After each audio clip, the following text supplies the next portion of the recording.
Sometimes your heart moves before your mind catches up. You didn't just feel drawn to them, you were sent.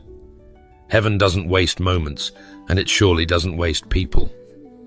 That silence you noticed, it wasn't just awkward, it was a spiritual siren. Only your spirit could hear. You didn't walk into their life by accident. You were on assignment before you even knew what it was. You didn't just step into their story, you were written into it. Before you ever met them, heaven had already marked the moment. According to Jeremiah 1 verse 5, God knew you before you were formed. That means your mission isn't a reaction, it's a revelation. What felt like a subtle connection was actually divine choreography. The nudge in your spirit, the weight in your chest, the urgency in your prayers, it wasn't coincidence, it was confirmation. You were sent to someone who forgot how to breathe in hope, to someone who had wings once but traded them for silence. They didn't ask for help with words. Their soul cried out in frequencies only someone chosen could discern.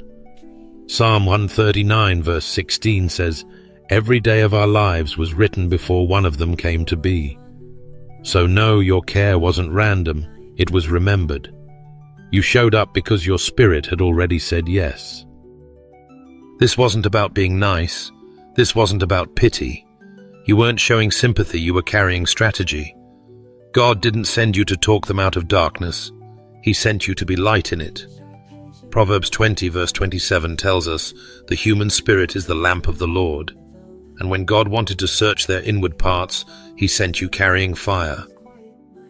Maybe you questioned why their silence clung to you, why their pain echoed louder in your heart than your own. But your spirit knew. It knew this was sacred ground.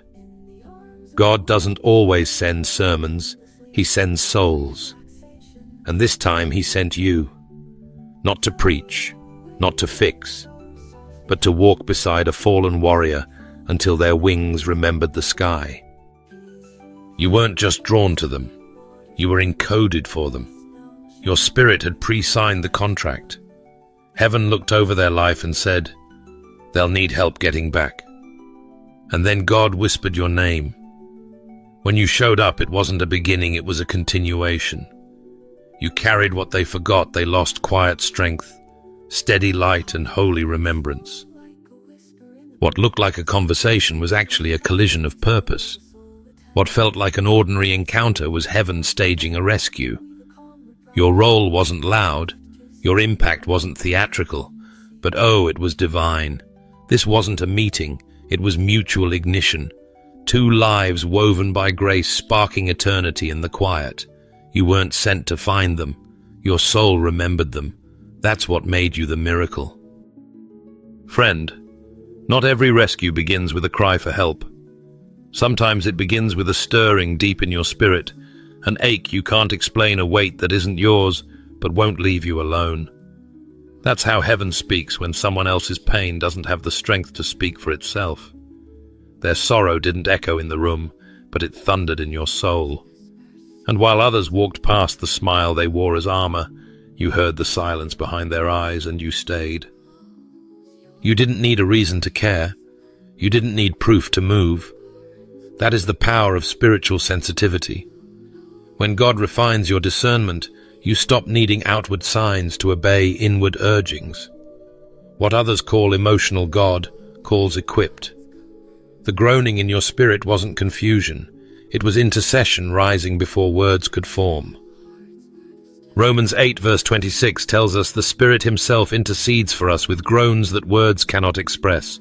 You were that vessel, that mouthpiece, that listener between realms. It wasn't weakness that made you feel so deeply. It was design. Heaven wired you this way on purpose. The ache that tightened in your chest when you saw them wasn't your imagination. It was a divine assignment coming into contact with its moment. You didn't just feel burdened, you felt chosen, because you were. You didn't arrive with solutions, you arrived with stillness. And that stillness made room for God's presence to meet someone in their silent fall. They didn't scream, they didn't shake. but you saw it. The fading spark in their eyes, the heaviness behind their hello, the pause before their laughter returned. You noticed what others couldn't because God didn't allow you to miss it. That's not empathy. That's obedience. Heaven doesn't need a crowd to move. It needs one person who will answer a whisper. And that's exactly what you did. Without fanfare, without applause. Just an inner knowing that said stay, see, intercede. You were the only one who slowed down. Not because you were stronger, but because you were assigned. This wasn't about emotion, it was about spiritual radar. 1 Corinthians 2 verse 14 reminds us that the things of the Spirit are spiritually discerned. That means you couldn't explain the urgency you felt. You didn't have a checklist. You had a calling. You were drawn not to their words, but to the silence between them. Others saw surface peace. You saw spiritual warfare. Isaiah 30 verse 21 teaches, "Whether you turn to the right or to the left, your ears will hear a voice behind you saying, 'This is the way, walk in it.'" That's what your spirit heard. It wasn't about knowing everything. It was about knowing enough to move, enough to check in, enough to pray, enough to sit beside someone who didn't know how to ask for help without saying a word. The most powerful moments in the kingdom rarely happen in public. They unfold in rooms where two spirits meet and heaven leans in. And when their collapse came not with noise but with a still surrender, your spirit thundered. It didn't panic, it activated. Because that's what happens when the called recognize a cry that never reached the ears but pierced the soul. You weren't just available, you were appointed. You were the divine interruption in their silent breakdown. You were heaven's silent alarm system, and you responded without a sound. Sometimes the moment that ruins your plan is the very second that launches God's. That delay, that sudden change, that unease in your spirit, it wasn't just life being chaotic. It was heaven being intentional. What you thought was a detour was divine choreography in motion. You weren't distracted. You were divinely disrupted. Think back to the times you felt thrown off course, the places you ended up by accident, the people you crossed paths with unexpectedly. It wasn't randomness, it was redirection.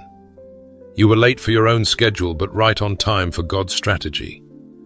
Genesis 45 verse 5 reminds us of this very thing when Joseph tells his brothers, "God sent me ahead of you to preserve life." He wasn't thrown into Egypt by coincidence. He was strategically inserted into someone else's future rescue. We often expect our assignments to come with clarity and confirmation, but divine missions don't always arrive with an announcement. Sometimes they show up wrapped in inconvenience. You feel tension in a moment that should have felt ordinary. You sense a pause in your spirit, a holy hesitation, and everything around you suddenly feels like it's shifting. That's not a disturbance. That's a divine doorway opening. Heaven doesn't need a perfect calendar to move. It needs a yielded heart. Your discomfort, your uneasiness, your unexpected delay. It wasn't punishment. It was placement. Esther 4 verse 14 captures this so powerfully. Who knows but that you have come to your royal position for such a time as this? She didn't volunteer to save a people. She was placed there, disrupted in her comfort, compelled by purpose. You didn't stumble into the right place, you were steered. The tug on your heart to check on someone, the urge to say something when you didn't plan, to the way your steps shifted without explanation. That's what divine disruption looks like. You were positioned by heaven's hand, even when your head didn't understand.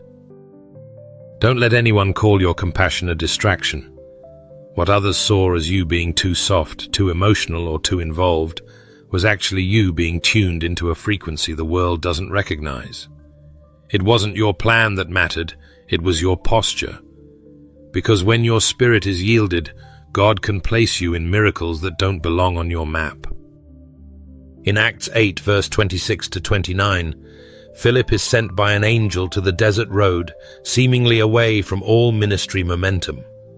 Yet there, on that isolated path, a single man from Ethiopia sat with questions heaven was eager to answer. And through that divine detour, an entire nation would one day be impacted.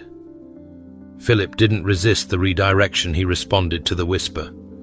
And through that response, purpose exploded. You were never meant to be the savior. You were the signal. Your presence was an activation code, an open door to a new dimension in someone else's journey. You weren't sent to be the solution, you were the stirring. The person heaven placed in their path, not to fix them, but to awaken them. And in your obedience, even when you didn't understand it fully, you cracked open a divine timeline. Heaven moves on the back of yielded vessels. God doesn't need your perfection. He needs your willingness.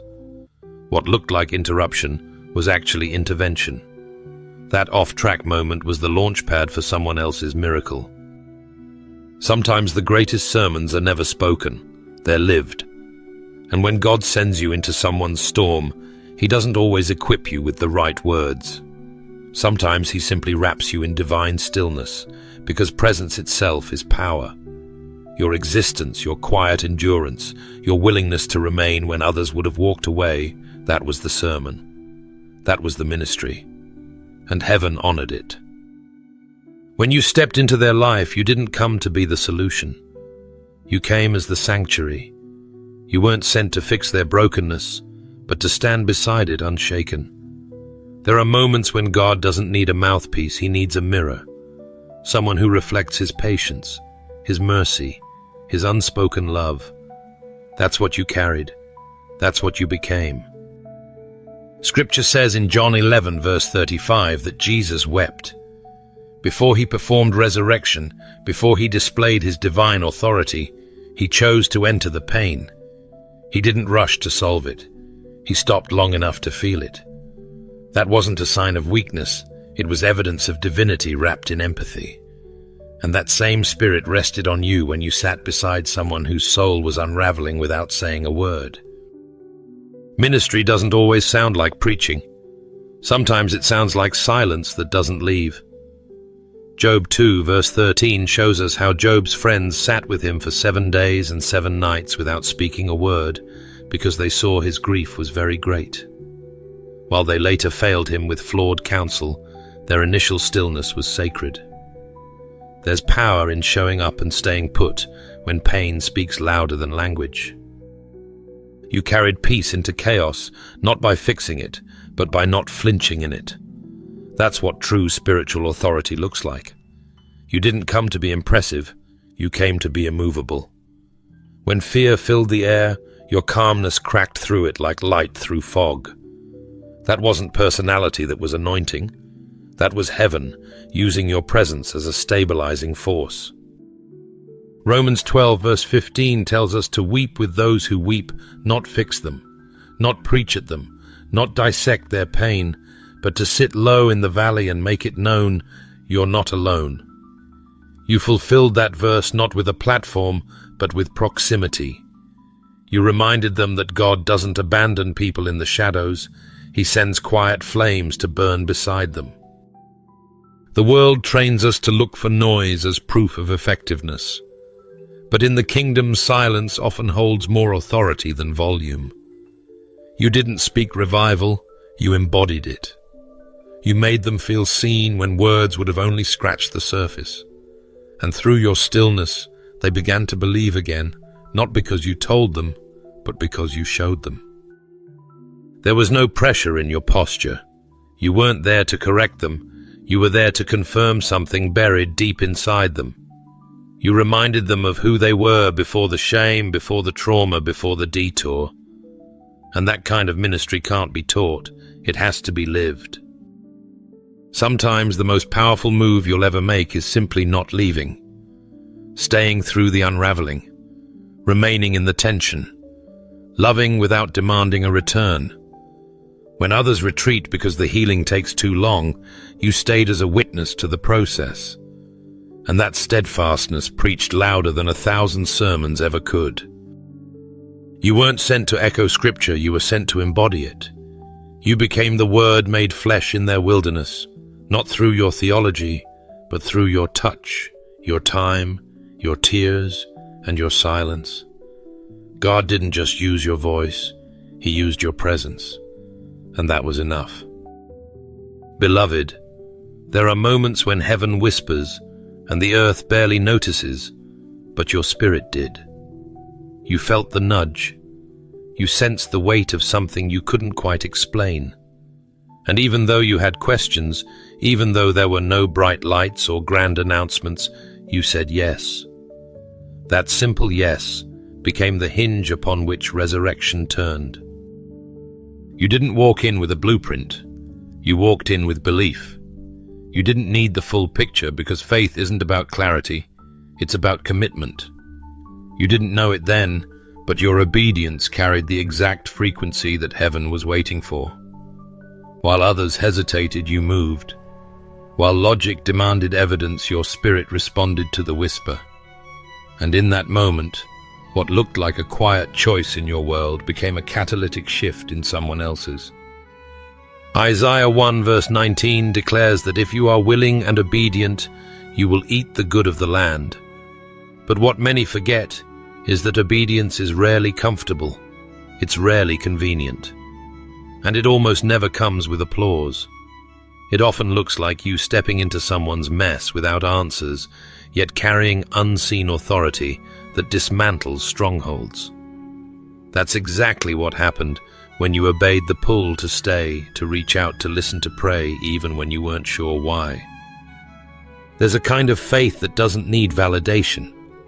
Hebrews 11 verse 8 reminds us of Abraham who obeyed and went, even though he didn't know where he was going. That kind of obedience rewrites generations, and so did yours. You may not have realized it, but your yes set off a chain reaction in the spirit realm. Demonic cycles were broken. Emotional walls began to crack. Heaven recognized your movement as agreement, and that gave God permission to release resurrection into dead places. What looked like an ordinary moment became a divine intervention. You weren't just talking, you were tearing down walls. What seemed like small talk was actually spiritual warfare. While others saw a casual interaction, the spirit realm saw angels mobilizing. The person in front of you may have looked composed, but inside they were crumbling, and your presence anchored in obedience became their lifeline. 1 Samuel 15 verse 22 reminds us that obedience is better than sacrifice. And in that moment, God wasn't asking you to sacrifice your peace. He was inviting you to become the portal for someone else's. You didn't carry answers, you carried access. Access to grace.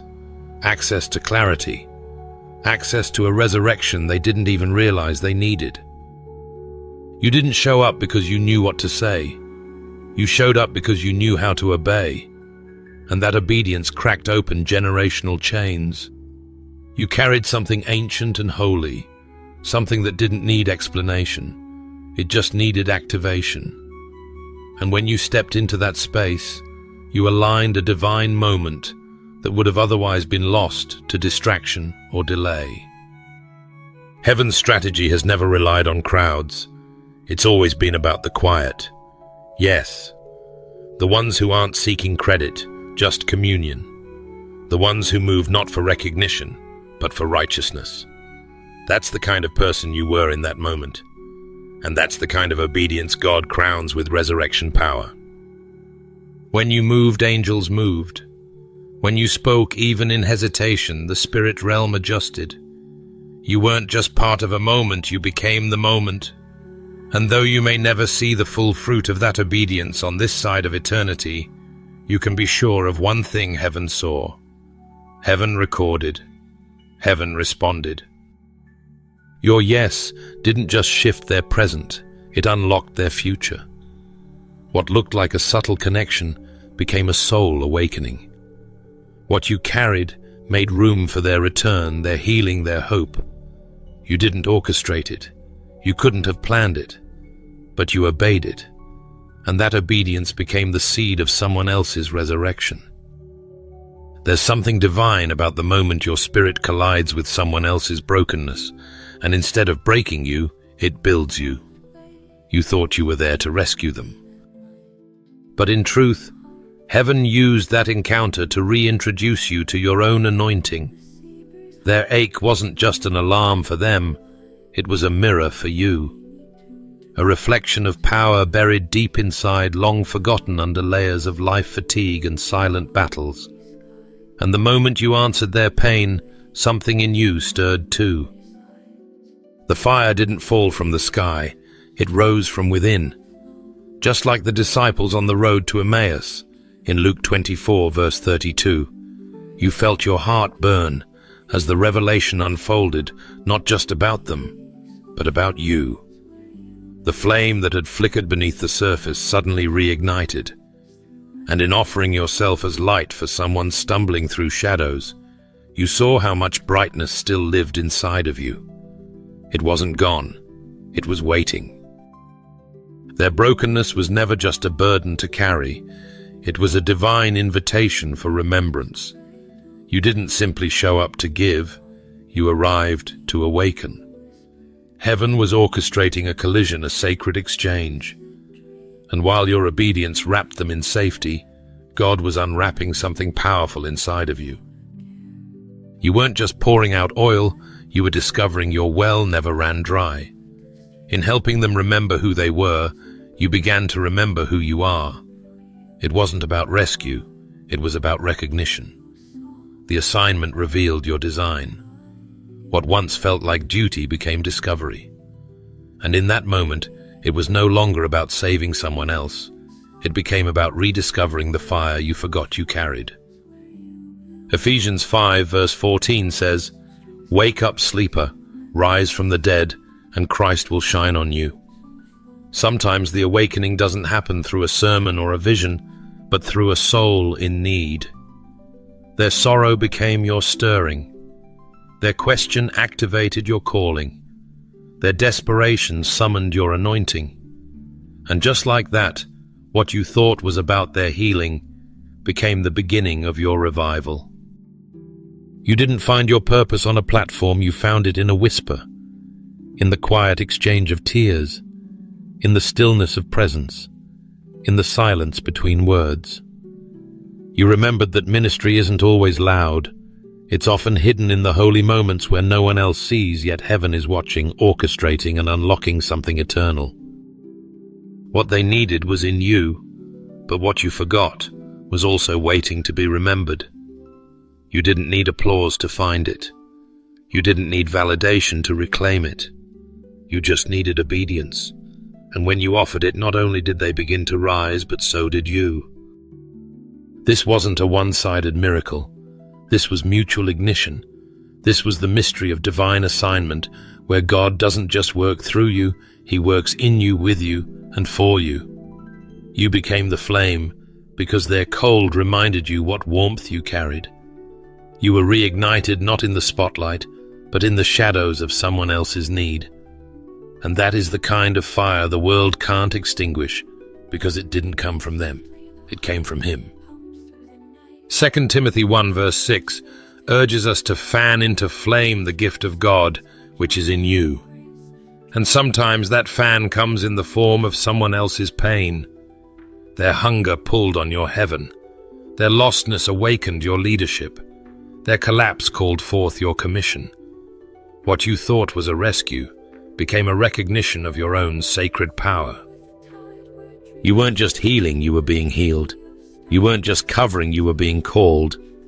And the echo of that moment, the beauty of that exchange will mark you for the rest of your life. Because while you were lighting their flame, heaven was lighting yours too. There's a reason you've always felt more than you could explain.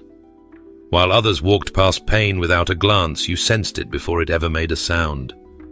That ache in your chest, that sudden heaviness in a room no one else noticed. It wasn't confusion. It was calling. You weren't being dramatic. You were being divine. You were wired by heaven to feel what others miss. And that's not a flaw. That's your frequency. Some are taught to speak boldly, but you were designed to sense deeply.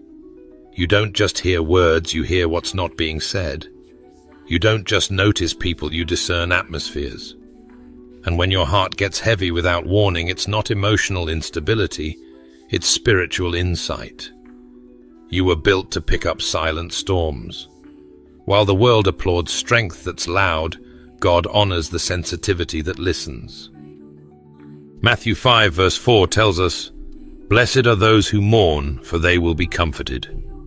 That kind of mourning isn't always your own, it's what you carry on behalf of others. You weren't cursed with a soft spirit, you were commissioned with a sharp one. You read rooms like others read books. You pick up vibrations people haven't even admitted yet. Because your spirit was trained by heaven to be a thermostat, not a thermometer.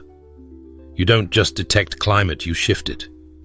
What they dismissed as mood swings, God defines as mission signals. That unexplained sorrow that wakes you in the middle of the night. That urgency to intercede for someone you barely know. That quiet heaviness right before someone opens up about what they've been hiding for years. That's not coincidence. That's calibration.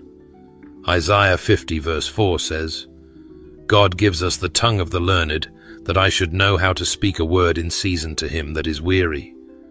But sometimes the word doesn't come from your mouth. It radiates from your presence. Heaven speaks through burdens just as much as blessings. And when God wants to reach someone he can't get to through noise, he often whispers through someone like you. Because sensitivity isn't weakness, it's your weapon. What overwhelms others activates you. What drains others drives you. You've been misunderstood for feeling too much, but the truth is, you feel on purpose. You feel prophetically. Ezekiel 3 verse 10 reminds us to receive into your heart all my words, which I speak to you, and hear with your ears. But what if the message doesn't come in a sentence? What if the message comes wrapped in someone else's sigh? What if the divine prompt comes as a weight you weren't expecting but couldn't shake? That's how God works with those he trusts to carry frequencies, not formulas. You weren't broken, you were born activated. And because of that activation, you are the first responder in the spirit. You're the one heaven taps when someone's soul is flatlining silently. You are God's radar walking into atmospheres others deny and feeling tremors others ignore. But you weren't built to collapse under it, you were built to translate it. Your compassion isn't a random trait, it's strategic equipment. That overwhelming need to pray without explanation, that time you wept without reason, that tug to send a word of encouragement even though they seemed fine, it's all divine. That's heaven's language moving through your sensitivity. God trusted you with a language only spirit-filled hearts can interpret. This is why others may never understand your tears. It's why some may try to harden what heaven meant to keep tender. It's why the world will teach you to ignore what God tells you to feel. But I came to tell you this today, you are not too sensitive. You are spiritually alert. You don't carry just emotions. You carry frequencies of deliverance. What you sense is sacred. What you feel is fire. And when you show up with that open heart, that deep discernment, that quiet knowing, you bring heaven closer. Your sensitivity is not a side effect. It's your assignment. Friend, some battles are loud, but the most powerful ones are fought in complete silence, without applause, without notice, just tears in the dark and groans that only heaven can interpret. That's where you've been.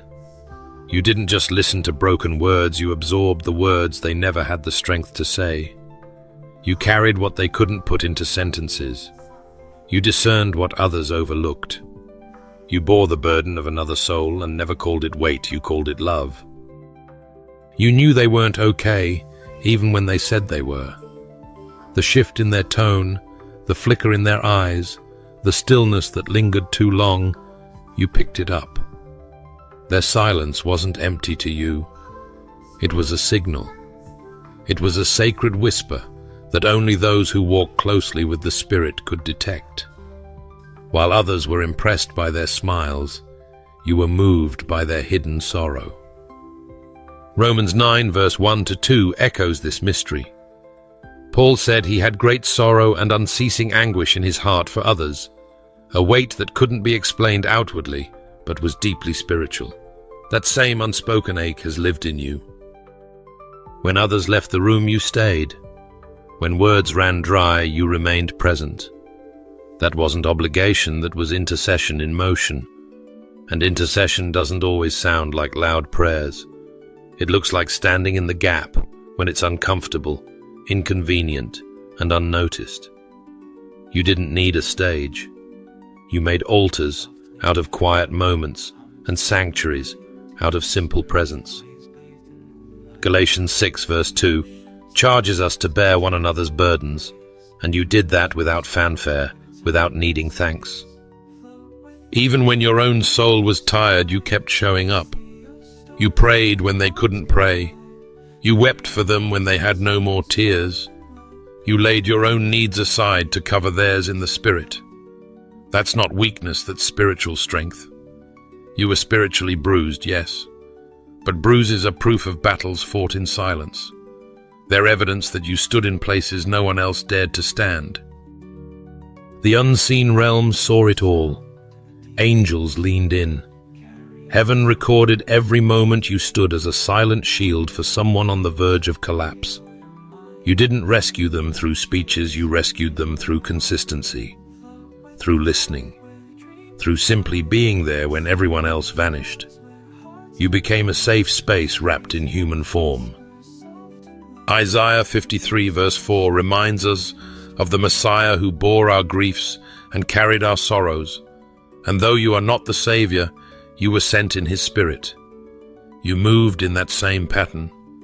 You carried griefs that weren't yours. You fought silent battles that weren't about you. You intercepted darkness by simply being willing to stay when others ran. Some call it love, but heaven knows it as warfare. It was never just kindness, it was kingdom work. It was never just empathy, it was intercession. It was never just support, it was spiritual protection. You carried them on your back in the unseen realm, and though you never asked for recognition, God will never forget. They may never know the depth of what you did. They may never understand the cost of what you carried. But heaven will never forget the hours you spent lifting someone else's pain without letting them know it was crushing you. You were the unsung hero of their awakening, the quiet answer to their desperate cry. And because you carried their silence with honor, God is honoring your sacrifice with supernatural strength. You didn't break, you became a breakthrough. You didn't collapse, you became the covering. You didn't just love them, you warred for them. And that's what made all the difference. Some people walk into a room and barely shift the atmosphere. But when you walked into that moment, into that life, something eternal shifted, and not just for them. You lit a flame that heaven had been waiting to spark. You didn't just save a person. You set off a spiritual domino effect that will echo across time. That one act of obedience, the one step you took when no one else could see, became a seed planted deep into the soil of generational destiny. Your yes didn't end with one soul, it became a signal to others in hiding. That one healing moment became the beginning of someone else's hope. That flicker you reignited in their spirit is now becoming a torch they will carry to others. This wasn't charity. This was the birth of legacy. John 15 verse 16 reminds us that we did not choose him. He chose us and appointed us to bear fruit that remains. And your obedience is already growing beyond your vision. You may have thought your role was quiet, even unseen, but God calculated every ripple. Heaven doesn't measure impact by applause, it measures it by obedience. While you were focused on the one, heaven was focused on the many who would be touched through the one. The one you embraced, the one you covered, the one you whispered life back into God, already saw the lives they would reach. What you saw as rescue, he saw as multiplication. Daniel 12 verse 3 tells us that those who lead many to righteousness will shine like the stars forever. And whether you realize it yet or not, you triggered a constellation. That's how kingdom mathematics works. You sow into one moment and God causes the increase. You covered one person, but God planned an outpouring. You weren't just showing up for them, you were aligning a chain reaction of revival. It was never just about them getting up. It was about others being able to rise because of their healing. The enemy wanted to isolate that life and bury it because even hell knows the danger of one restored person fully awakened to their assignment. But God used your obedience to break the seal. You didn't bring completion. You brought ignition. Your act of love, of sacrifice, of discernment, what felt like one step in the dark, was actually the beginning of an eternal unfolding. Their breakthrough will become someone else's blueprint. Their voice, once silenced by pain, will now preach because your silence carried power. And from their obedience will come others, and from those others, a lineage of deliverers. That's how heaven moves through chain reactions of light. One spark becomes a blaze, one blaze becomes a wildfire of transformation.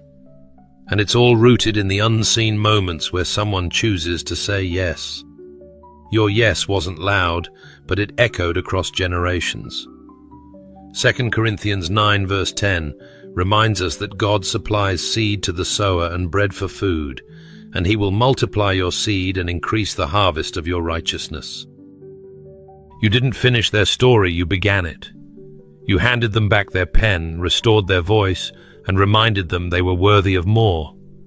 And in doing so, you stepped into a sacred flow where your life and theirs became a river of living water that will branch into future places you'll never walk, but will always reach.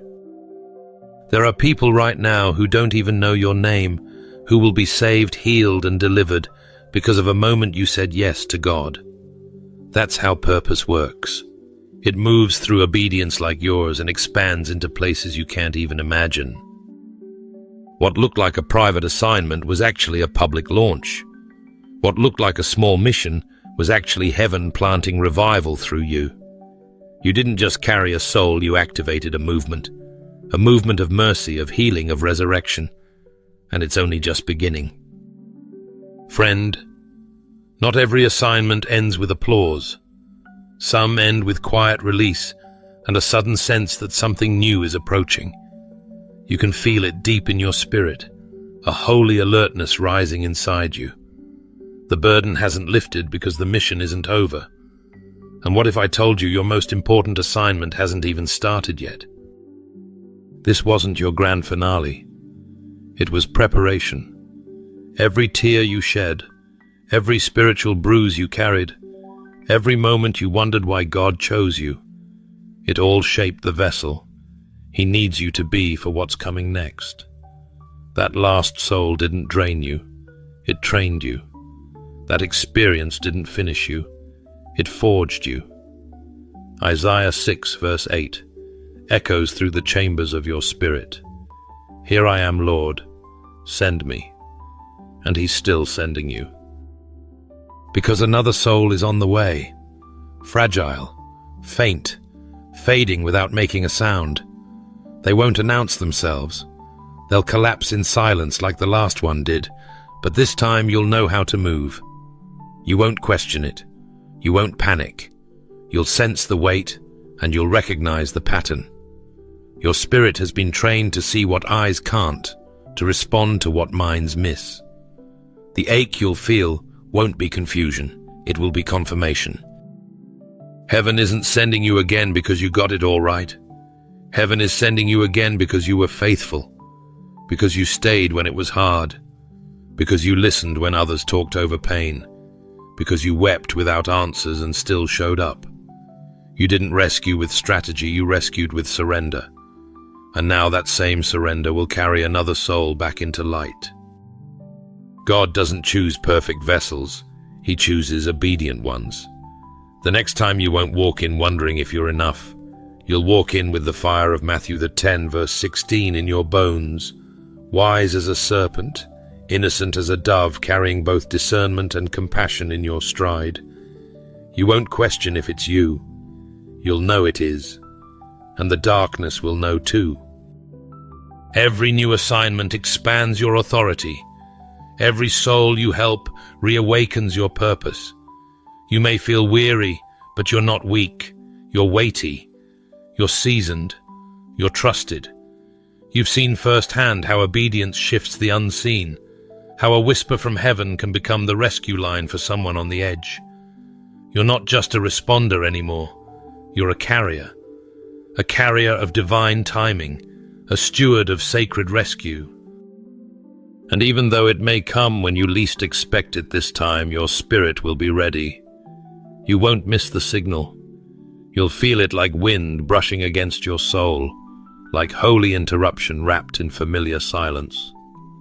2 Timothy 4 verse 5 calls you to do the work of an evangelist, fulfill your ministry.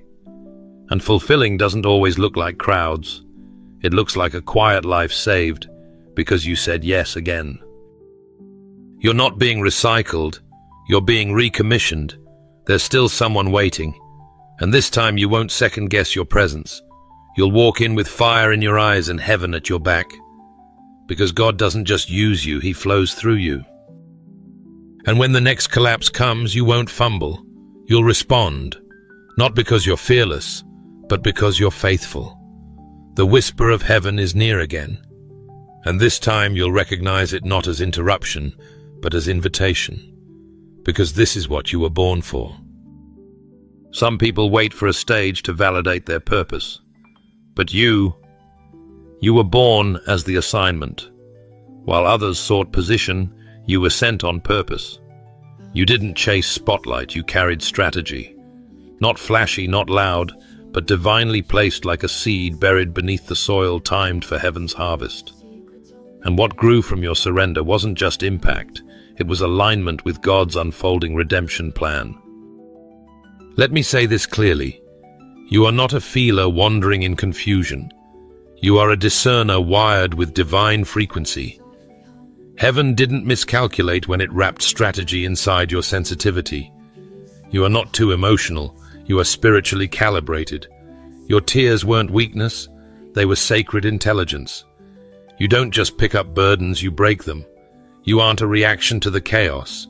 You are the correction to it. You are not aimless. You are precise. The places you've been led, the conversations that seemed inconvenient, the burdens that pressed unexpectedly on your chest, those weren't random moments. They were GPS coordinates from heaven. You weren't just present, you were positioned. You showed up in rooms others would have ignored, but heaven assigned you there to disrupt the cycle and recalibrate the atmosphere. Isaiah 61 verse 1 wasn't written for a select few. It was tattooed on your spirit long before you recognized it. You've been anointed to bind up broken hearts, to proclaim freedom, to release beauty from ashes, and you've done it without needing applause. You didn't just help people, you rewired legacies, you rewrote outcomes. You said yes in places where others walked away, and you did it all while being misunderstood, overlooked, and underestimated. But make no mistake, what you carried was never ordinary. You didn't need to be famous to be effective. You didn't need the world's platform to execute God's plan. You were the thunder moving beneath the surface. You were the voice the silence feared. You were never meant to be noticed in the natural. You were meant to notice in the spirit. That's why you saw what others ignored. That's why your heart broke when theirs didn't. That's why your presence shifted atmospheres no one else even recognized were toxic. Psalm 18 verse 35 declares that God's gentleness makes us great. And in your quiet strength, in your hidden war cries, in your stillness, drenched in discernment, you walked in greatness heaven recognizes. You are God's trusted strategy wrapped in skin. You weren't sent to be explained, you were sent to be obeyed, and what you carry cannot be taught. It can't be downloaded or duplicated. It was formed in the depths of your becoming, shaped through fire, carved through warfare, and released through surrender. 2 Corinthians 4 verse 7 reminds us, we carry treasure in jars of clay, and what you carry has eternal value. So when the next chapter unfolds, and it will, you won't question your role. You'll recognize it, because heaven never forgot who you are, and neither will the souls who were rescued by your unseen yes. Before we close this message, I invite you to pause with me. Let's come before the Lord together, not just to reflect, but to release, to align, and to be refreshed in His presence. Let's pray. Heavenly Father, we come before you not with fanfare, but with open hearts still, and humbled in awe of who you are. You are holy, you are wise, you are just, and yet you are the one who bends low to breathe purpose into every silent place. Thank you, God, for entrusting us with sacred assignments that don't always come with clarity, but always come with weight. Thank you for the unseen missions you've allowed us to walk into, the ones we didn't understand, but obeyed anyway. Lord, we praise you for being the God who calls us quietly and trusts us deeply. You know the burdens we've carried for others. You know the moments we didn't have the words but felt the pull. You saw us when we stood in gaps no one acknowledged, when we wept behind closed doors for souls who didn't even know we were fighting for them. And still we say thank you. Thank you for training our ears to hear what others miss. Thank you for molding our hearts to break for what breaks yours. Thank you for sharpening our discernment in seasons where nothing made sense but faith held us steady. You are the potter. You have shaped us on the wheel of mercy, spun us through the fire of compassion, and sealed us with the fingerprints of heaven. Father, we lift up every soul you've ever assigned to our spirit. Even now, bring them to remembrance. Some we walked with for a season. Some we carried in prayer without ever speaking their names aloud. Some we loved back to life in silence without needing recognition. God bless them, restore them, redeem every corner of their lives. Let what was sown in secret bloom in the open for your glory. God, heal the places in us that got weary in the waiting. Touch the parts of us that grew heavy from holding others up. We lay down every bruise we earned from carrying fragile souls. We release the weight of assignments that wounded us. And we thank you for being the God who not only sees, but restores. We receive your peace again. We receive your refreshing again. We receive your affirmation again. Holy Spirit, stir in us a new boldness, not to be loud, but to be obedient, not to be seen, but to be sent.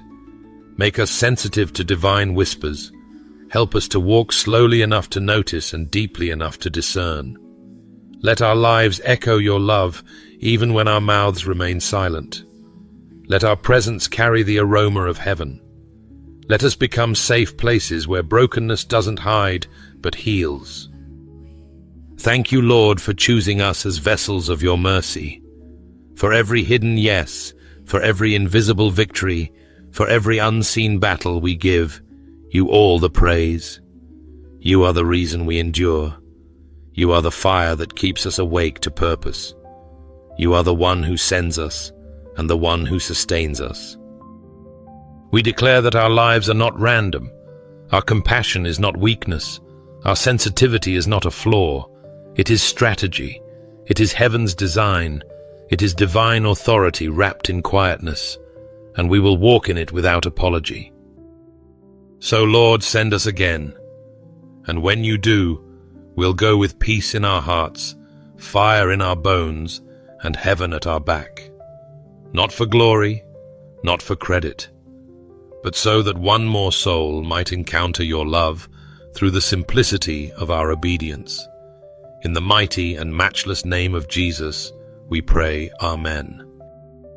If this message has stirred something deep within you, I warmly invite you to like this video, subscribe to the channel, and share it with someone who may be silently carrying a soul-sized assignment of their own. Thank you for being part of this spirit-led community. May God continue to guide your steps, refresh your heart, and reveal the divine weight of your quiet obedience.